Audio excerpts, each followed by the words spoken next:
Students, today we are going to see the chapter Political Parties. In the last chapter, we have studied working of constitution and election procedure. Today we are going to see political parties. So, political parties are a link that connects common people, democracy, representation, and elections. Whatever we read or hear about politics is related to political parties. Political parties exist in all democratic systems. In fact, political parties compete with each other only in a democracy.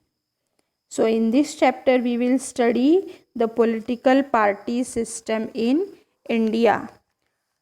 Now, a political party is an organized group of people who have same ideology or who otherwise have the same political positions and who field candidates for elections is an attempt to get them elected and thereby implement the party's agenda. They are defining element of representative democracy. So again, people holding similar views on public issues come together and form a political party. Political parties are intermediary institutions which connects common people, democracy, representatives and elections. Political parties exist in all democratic systems in the world. Only in a democratic setup parties compete with each other and political parties give shape to democracy. Next, we are going to see political parties are like social organizations which work for resolving social problems. For example, now we are knowing that India, along with the world, India also fighting with COVID-19. So we are seeing that many social institutions come together and they are helping us in many way. Government is providing food to many poor people. They are providing, some social institutions, they are providing money or food, or many medical camps are set up to do the checkup of the poor people. So this way social organizations and political parties are helping to the people.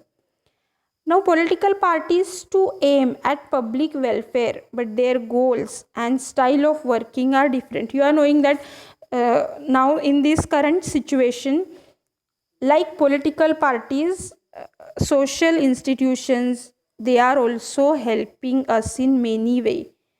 Style of working is different, but aim is one only, to help the people, or to aim is public welfare. Next point, political parties are organization with objective of achieving political power through the electoral process. So here now last lesson we have seen the electoral process. So what happens, we are candidates are contesting the election, choosing one. After the election they are choosing one candidate, then election procedure is going on, and then one best candidate we are choosing, and that candidates doing the leadership, and he is the link between us, government and people. So this is about political parties. Next we are going to see the features or characteristics of political parties. First characteristic we are going to see, that is to be in power. Now, achieving power through elections is the main objective of political party. So this different political parties compete with each other to get power, and there is nothing wrong in this competition, but the competition should be fair. As we are seeing in the school also, we have the many competitions, in the sports competitions, where everybody wants to come first. For example, in a running race or skipping race, many types of races we are seeing in our sports. So it is like that only. Second characteristic, to pursue an ideology. Every political party has same policies and worldviews. Parties have a particular stand about social issues, and this together make party ideology.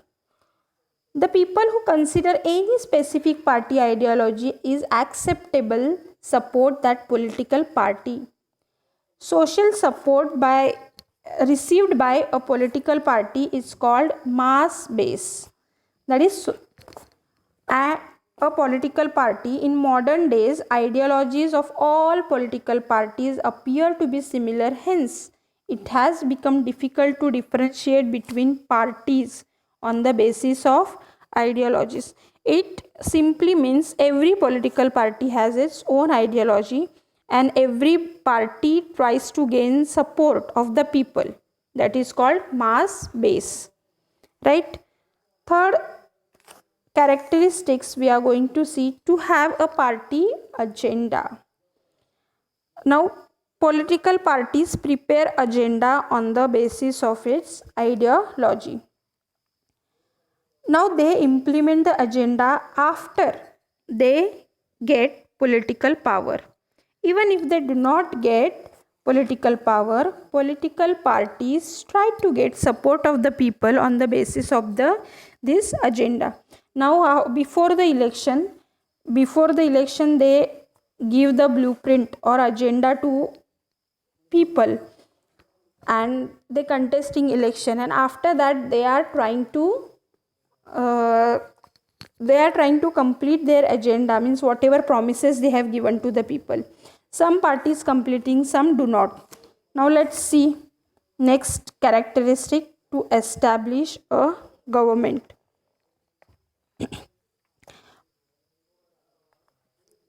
Political parties establish the government and govern the nation. The political party which gets majority in election forms the government. The parties which do not get majority act as an opposition party.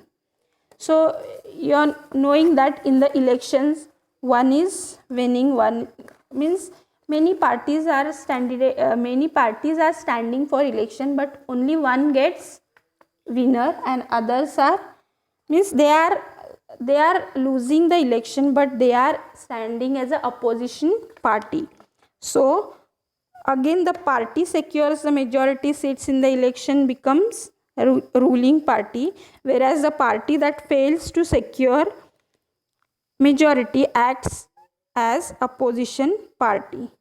And the last characteristic or feature we are going to see, that is to act as a link between the government and the people. Political parties work as a link between the government and the people. Political parties communicate the demands and complaints of the people to the government, and the government tries to get support of the people for its policies and programs through the political parties. Now here again, political parties are a link. So if we are seeing if any problem, if people have any problem, they go to the party leader.